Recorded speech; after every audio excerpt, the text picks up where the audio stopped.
জন্মদিন উৎসবে উপস্থিত শ্রী ঠাকুরের বার্তাবাহী কর্মী যাজক অধৈর্য দূর দূরান্ত থেকে আগত সুস্থৈরী ব্রতধারী দাদারা এবং মমতাময়ী মাতৃমণ্ডলী কচিকাচা সোনার মনেরা প্রতিপক্ষকে জানাচ্ছে আশিত জয়গুরু।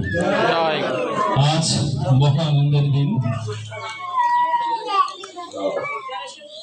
আজ পরম প্রেমময় শ্রী ঠাকুরের জন্মদিন উৎসব, যেটা এই উপমহাদেশের সারা ভারতবর্ষে, বাংলাদেশে, পৃথিবীর বিভিন্ন জায়গায় আজকে পালিত হচ্ছে। যারা সোশ্যাল মিডিয়ায় বা ফেসবুকে আছেন, যাদের লিঙ্ক আছে, তারা সবাই দেখতে পাচ্ছেন বিভিন্ন জায়গায় বাংলাদেশের বিভিন্ন স্পটে উৎসব হচ্ছে। আমি কিছুক্ষণ আগে একটা আমাদের শ্রদ্ধেয় দাদা ডাক্তার রাজেশ চৌধুরীর একটা লেখা পড়লাম গতকালকে। পিকনিকের আয়োজন হবে কিন্তু মাংস হবে না, মদ হবে না, তেমন কি কথা হয়? উৎসব হবে, বনভোজন হবে, ডিজে হবে না, সেরকম কি হয়? বনভোজন হবে, একটু খেয়ে চোখ লাল লাল করে টলমল হয়ে একটু হলে ধরে নাচলে কি হয়? কিন্তু দেখেন শ্রী ঠাকুর এমন একটা উৎসবের আয়োজন করেছেন, এমন একটা বনভোজন প্রবর্তন করেছেন যেখানে খাওয়া দাওয়া আছে, তবে সাত্বিক আহার, নিরামিষ আহার।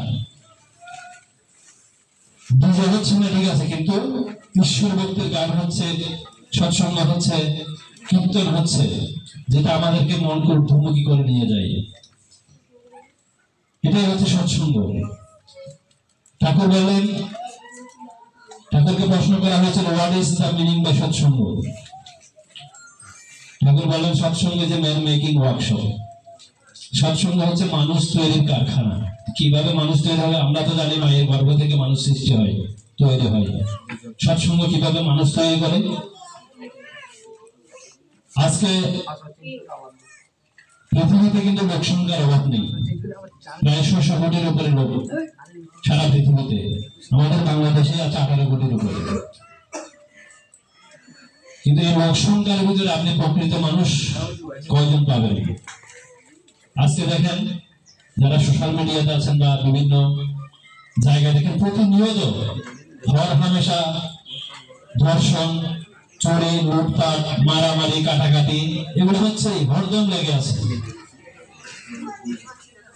এগুলো কেন হচ্ছে? অর্থাৎ আমরা দাবি করি আবার কি আমরা হচ্ছে মানুষ, হচ্ছে পৃথিবীর শ্রেষ্ঠ জীব। আমরা মুখে দাবি করি আমরা শ্রেষ্ঠ জীব মানুষ, কিন্তু সেই মানুষে আমরা হানাহানি। সেই একজনের সাথে একজনের বড়, কারো কথা কেউ শুনতে চায় না, কারো কথা কেউ মানে না, কাউকে শ্রদ্ধা বোধ নেই, কিছু নেই। পরম পুরুষ ভগবান শ্রীকৃষ্ণ তার গীতায় বলেছেন, ইয়দায়ু দাহিদার মৎস্যগ্লানি ভবতি ভারত ভূতায়দার মৎস্যতদাত্মানম সৃজন্মহম পরিত্রাণায় সাধনাং বিনাশায় চ দুষ্কৃতাম ধর্ম সংস্থাপনার্থায় সম্ভবামি যুগে যুগে। অর্থাৎ যখনই ধর্মের গ্লানি হয়, অধর্ম বেড়ে যায়, আমরা সেই বাণীটুকু আজকে আমার বন্ধু বয়স থেকে আমি শুনে যাচ্ছি, আপনারাও শুনেছেন। যেখানে গীতা পাঠ হয়, গীতা যজ্ঞ হয়, ধর্মীয় আলোচনা হয়, সেই কথাগুলো আমরা কিন্তু যুগ যুগ ধরে আমার যদি 45 বছর হয়ে, আমার যখন বুদ্ধ হয়েছে 30 বছর ধরে, আমি 35 বছর ধরে সেটা শুনে আসছি। কিন্তু ধর্মের গ্লানিটাকে আমি বুঝি না। ধর্মের গ্লানিটা কি? এই ধর্মের গ্লানিটা হচ্ছে কি, আমরা ঈশ্বরের মধ্যে চালিত না হয়ে, তুমি যেভাবে যেভাবে বলেছে সে পথে চালিত না হয়ে আমার নিজস্ব প্রবৃত্তি মাফিক চলনটাই হচ্ছে ধর্মের গ্লানি। ধর্মটা হচ্ছে কি? ঠাকুর বলে বিং এন্ড বিকামিং, বেঁচে থাকা এবং বৃদ্ধি পাওয়া।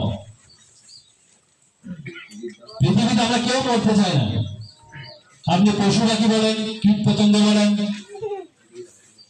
গাছপালা, সবকিছু, সবাই বাঁচতে চায়, কেউ মরতে চায় না। আমরা এই যে বাঁচার আকুতি, এই যে বর্ধন হওয়ার যে আমরা বর্ধিত হতে চাই, বৃদ্ধি পেতে চাই, সেই আকুতিটাই হচ্ছে ধর্ম।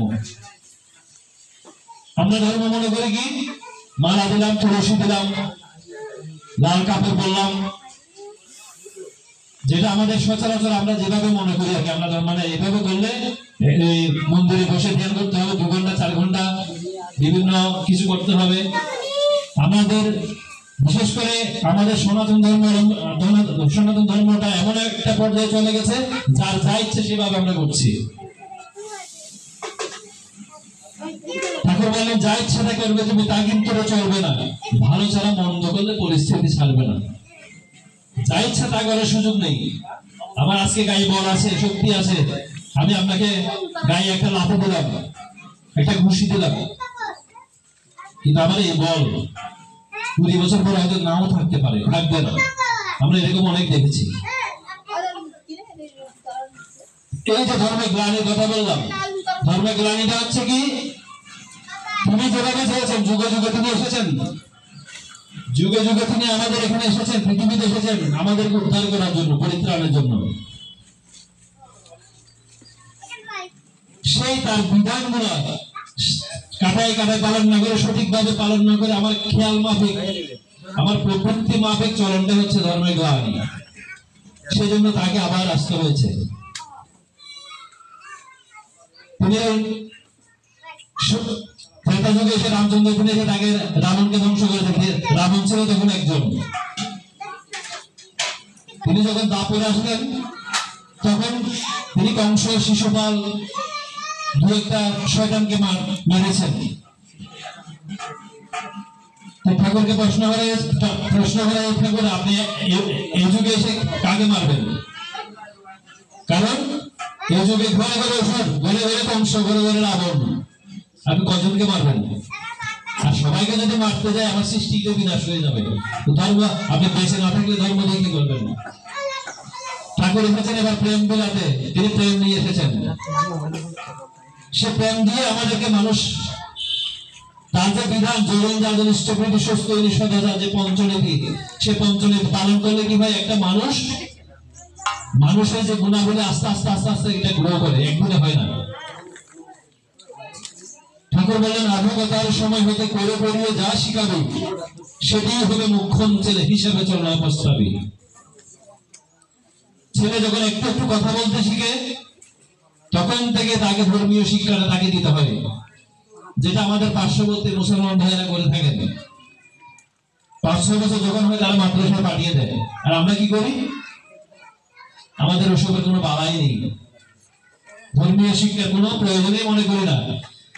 এখন আমার ছেলে ধর্মান্তরিত না হয়ে গিয়া ওনাদের ছেলে হবে, আমার মেয়ে ধর্মান্তরিত না হয়ে গিয়ে ওনার মেয়ে হবে।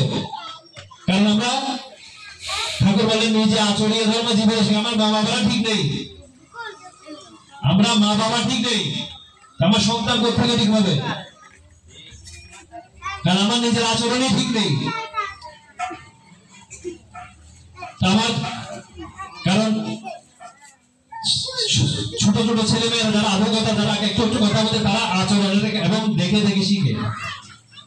পারিপার্শ্বিক থেকে শিক্ষা করে, যে পরিবেশে সবসময় গালি থাকে ওই ছেলেটা দেখবেন কথা কথা গালি দেবে।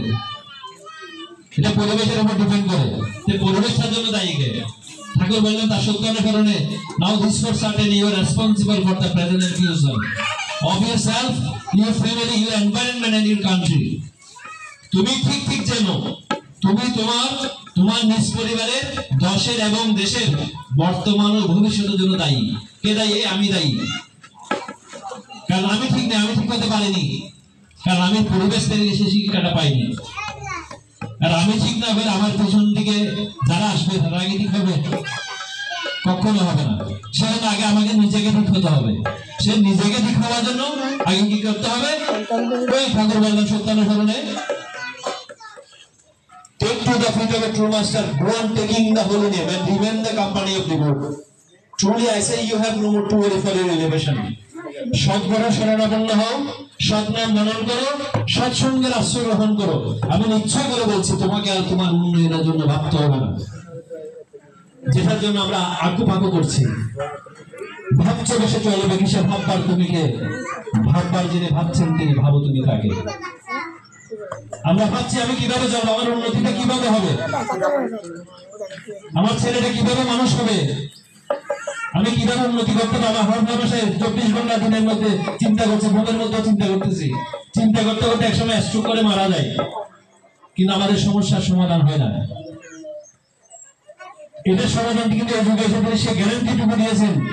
গীতায় যেমন শ্রীকৃষ্ণ তার অষ্টাদশ অধ্যায়ে বলেছেন, সর্ব ধর্মং পরিত্যাজ্য মামেকং শরণং ব্রজ অহং তাং সর্ব পাপেভ্যো মোক্ষয়িষ্যামি মা শুচঃ। তোমার যা কিছু আছে সব ধর্ম মানে কি? হিন্দু ধর্ম ত্যাগ করার কথা বলেছে? বলে নাই। অর্থাৎ আমার যে কামনার ধর্ম আছে, আমার যে লোভের ধর্ম, আমার যে হিংসার ধর্ম, সে প্রবৃত্তি ধর্মগুলো আমাকে ত্যাগ করে তার শরণাপন্ন হওয়ার কথা বলেছেন। অহং তাং সর্ব পাপেভ্যো মোক্ষয়িষ্যামি মা শুচঃ। তোমার যা কিছু পাপ থাক, যা কিছু করো, সব আমি নিজ হাতে মোচন করে দেব। সে আজ থেকে 5,500 বছর আগে বলেছেন পরম পুরুষ শ্রীকৃষ্ণ। আর এই যুগে এসে বর্তমান যুগে পুরুষ তিনি বলেছেন কি, সদ্গুরুর শরণাপন্ন হও, সদ্নাম মনন করো, সৎসঙ্গের আশ্রয় গ্রহণ করো। আমি নিশ্চয় করে বলছি, তোমাকে আর তোমার উন্নয়নের জন্য ভাবতে হবে না। তিনি সেই গ্যারান্টিটুকু দিয়ে দিয়েছেন। তারে আহ্বান শুনে যারা তাকে গ্রহণ করেছেন, আমি কি ছিলাম আমি জানি, আমি এখন কি হয়েছে আমি জানি, তাকে গ্রহণ করলে যে কি হয়, এখানে প্রত্যেকের জীবনের বাস্তবতা। এটা কাহিনী না, কোনো কল্প কাহিনী না। যারা ঠাকুরকে গ্রহণ করেছেন কিছুটা অন্তত পালন করে, পুরোপুরি তো না, পুরোপুরি কেউ পালন করতে পারে না, আমিও পারি না। যে যতটুকু পালন করে, ঠাকুরকে গ্রহণ করে, সে ততটুকু রেজাল্ট পায়। অর্থাৎ আবার কোনো কিছু পাওয়ার আশা রেখে ঠাকুরকে কিন্তু টাকা নিষেধ করেছেন। আমরা যে গীতায় সকাম কর্ম এবং নিষ্কাম কর্মের কথা জানি। সকাম কর্ম হচ্ছে কি নিজের জন্য করা, নিজের লাভের জন্য যা করা, সেটাই হচ্ছে সকাম কর্ম। আর অন্যের জন্য যা করা হয়, অন্যের মঙ্গলের জন্য আর জন্য উপকারের জন্য যা করে, তা হচ্ছে নিষ্কাম কর্ম। অর্থাৎ ফলাকাঙ্ক্ষা করা যাবে না, কাজ করে যাও, কোনো ফলের আশা রাখবে না, এটা হচ্ছে নিষ্কাম কর্ম। আমি কিছু পাওয়ার আশা ঠাকুরকে ডাকলে হবে না। তিনি যেভাবে বলেছেন ঠিক সেভাবে যদি আমি চলার চেষ্টা করি, আমি তাকে গ্রহণ করে যদি সেভাবে আমি চালিত হতে পারি, তাহলে আমার জীবন আস্তে আস্তে উন্নতি হয়। উন্নতিটা কিন্তু একদিনে হয় না। আপনি আজকে ক্লাস 1-এ একটা ছেলেকে ভর্তি করে দিয়ে আপনি এসএসসি পরীক্ষা দেওয়ার সুযোগ নেই, তাকে আস্তে আস্তে আস্তে আস্তে আস্তে আস্তে উপরে দিকে উঠতে হবে। ধর্ম জগৎটা হচ্ছে সেরকম, আপনাকে আগে তাকে গ্রহণ করতে হবে। আমাদের ভিতরে অনেক প্রশ্ন, অনেক কিছু, ঠাকুর ভগবান বলে কি করে, অনেকের অনেক ধরনের প্রশ্ন আছে। সে সব প্রশ্নের উত্তর আপনি যদি তাকে গ্রহণ করেন, অটোমেটিক্যালি আপনি পেয়ে যাবেন। ঠাকুর বলেন, দীক্ষা নিয়ে নিয়ম মতো চললে তবে হয় উন্নত হবে। আমি আমার কথায় হয়তো একটু করা হচ্ছে। ঠাকুর বলেন, দীক্ষা নিয়ে নিয়ম মতো চললে তবে হয় উন্নত। আমি দীক্ষা নিলাম কিন্তু চললাম না, কিছুই হবে না। ঠাকুর বলেন, দীক্ষা নিয়ে ভাবছে বসে সব হলো বলে সব হলো, তা কিন্তু নয়, তা তো নয় যদি নিষ্ঠা সহ না পাবো।